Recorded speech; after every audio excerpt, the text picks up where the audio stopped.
The room was quiet, the kind of quiet that presses against your chest. Crystal chandeliers hung above polished marble floors, and every sound felt too loud in the vast hall. The millionaire woman stood at the front, elegant and composed, answering questions from reporters about her charity work for missing children. She had done this many times before. She spoke with grace, with practiced calm, with the distance of someone who had learned how to survive pain by dressing it in professionalism. Then a small voice broke through the air. Ma'am, I know that missing child." The woman froze. People turned. Cameras shifted. At the edge of the crowd stood a young girl, no more than 12 or 13, wearing a simple dress and holding her hands together as if afraid they might shake apart. Her eyes weren't curious. They weren't excited. They were serious, heavy with something too old for someone her age. Security moved forward, but the woman lifted her hand without looking away from the girl. "What did you say?" she asked, her voice suddenly unsteady. The girl swallowed. "I've seen the child in the pictures. I know her." A murmur rippled through the room. The reporters leaned in, hungry for a moment. But for the woman, the world began to narrow. The polished floor blurred beneath her feet. That photograph, the one she carried in her wallet, the one framed beside her bed, flashed in her mind. A child lost years ago, a wound that never healed. The girl stepped closer. "She has the same birthmark," the girl said softly, "on her wrist, like a tiny star." The woman's breath caught.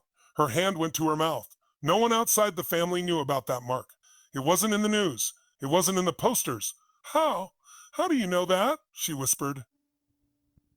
Tears filled the girl's eyes, because she held my hand once. She told me her name when she was scared. She told me she missed her mother. That was all it took. The millionaire woman, strong, admired, untouchable in the public eye, broke down. Truth has a strange power. It doesn't arrive loudly or demand attention. It doesn't wear authority or wealth.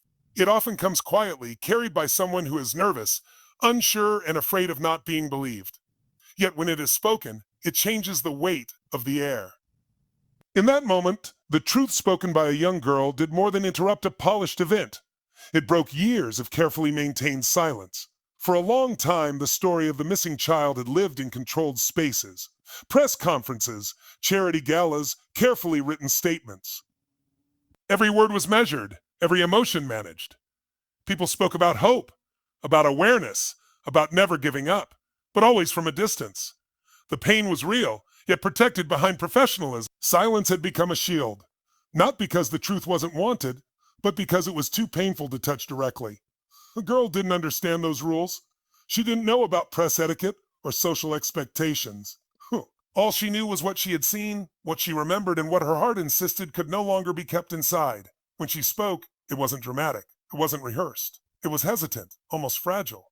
But fragility does not mean weakness. Sometimes it means honesty without armor. Truth does not ask permission. It enters when someone decides that staying quiet hurts more than speaking out. The girl had probably replayed that moment in her mind many times before opening her mouth. Doubt would have followed her every step. What if no one listens? What if they don't believe me? What if I'm wrong? Yet truth pushed past fear, because truth has a way of demanding to be heard when the cost of silence becomes too heavy. In that room, silence had long been mistaken for strength. The millionaire woman had mastered it. She had learned how to stand tall, speak calmly, and keep her grief hidden behind elegance. Silence helped her survive. It helped her function. But survival is not healing. Silence keeps wounds closed, not cured.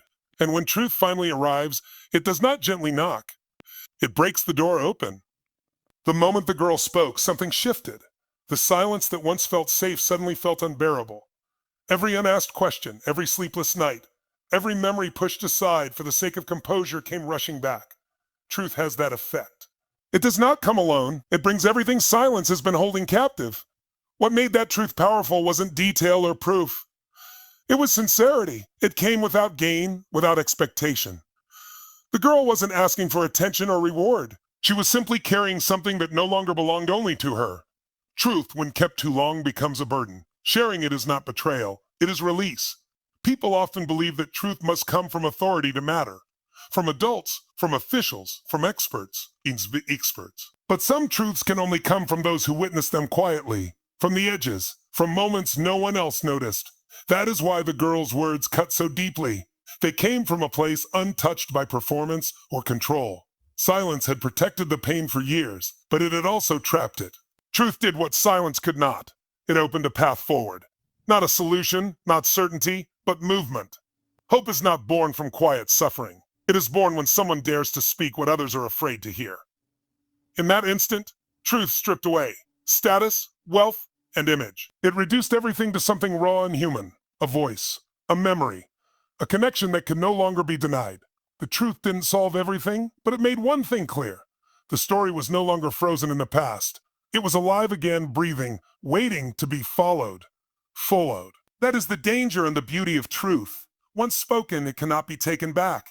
It demands response. It demands courage from everyone who hears it. Silence may feel safer, but truth is what allows pain to finally move, to change, and one day, to heal. Money has a way of convincing the world that it can fix anything. It builds tall buildings, opens doors, commands attention, and creates an illusion of control. From the outside, it looks like power. It looks like protection. It looks like certainty.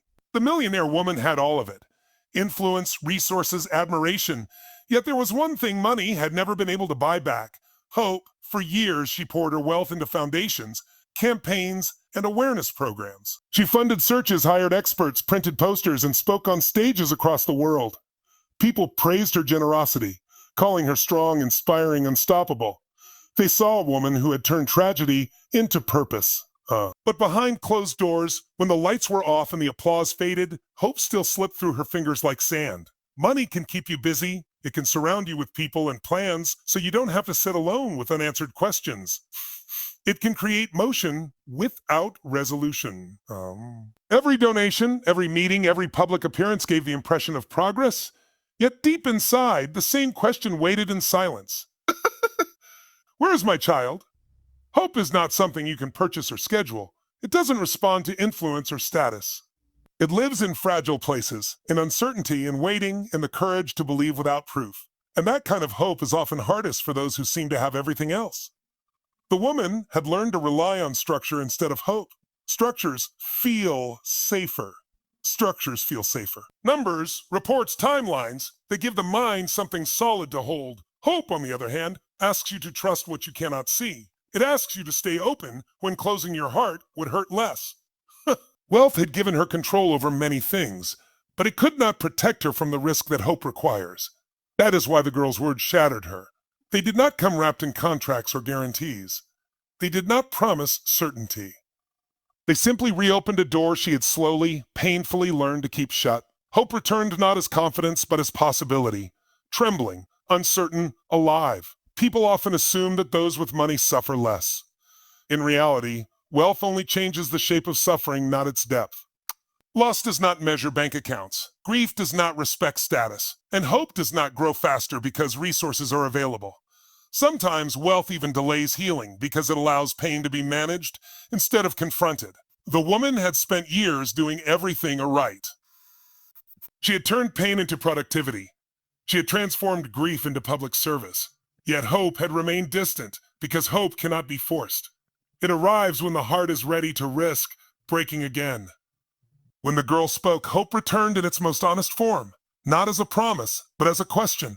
Could it be true? Could the story still be unfinished? That question was terrifying because hope makes loss hurt again, but it also makes life possible again. Money could not give her that moment. No amount of wealth could recreate the feeling of hearing something real, unpolished, and human. Hope came through connection, not currency. Through memory, not influence. Through a shared truth that could not be bought or controlled. In that moment, the woman understood something wealth had never taught her. Hope is not about outcomes. It is about staying open. It is about allowing the heart to believe, even when believing has once caused unbearable pain. And that kind of strength cannot be purchased. It must be chosen. Wealth can fund the search, but only hope keeps the heart searching. Wealth can create opportunities, but only hope gives them meaning. And sometimes, the richest moment in a person's life is not when they gain more, but when hope, long thought lost, quietly finds its way back. Courage rarely looks heroic in the moment it appears. It does not arrive with confidence or certainty. Most of the time, it shows up as a shaking voice, a racing heart, and a decision made in fear rather than comfort. The girl standing in that room did not feel brave. She felt small. She felt unsure. She felt unsure. Awe. But courage is not the absence of fear. It is the choice to act while fear is still present. Speaking up meant risking everything she had.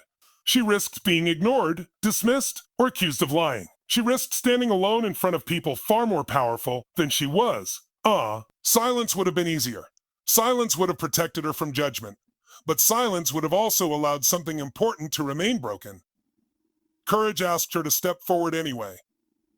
Destinies change when someone refuses to stay quiet. History is full of moments where lives shifted not because of grand plans, but because one person chose truth over safety. The girl did not know what would happen next. She did not know if her words would lead to answers or complications. She only knew that keeping the truth to herself felt wrong.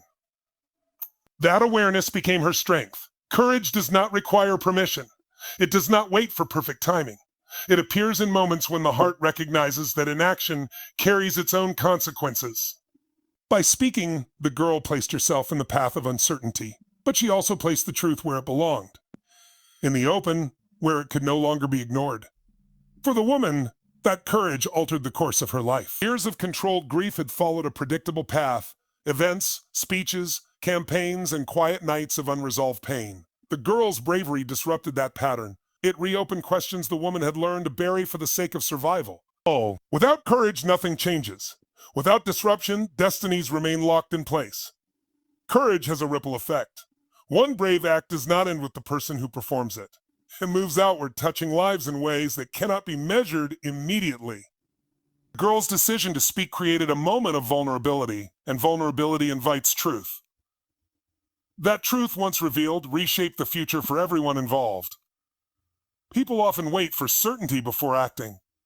They wait until they are sure of the outcome, sure of support, sure of success. Courage does not wait for those guarantees. It acts with incomplete information, guided by conviction rather than certainty.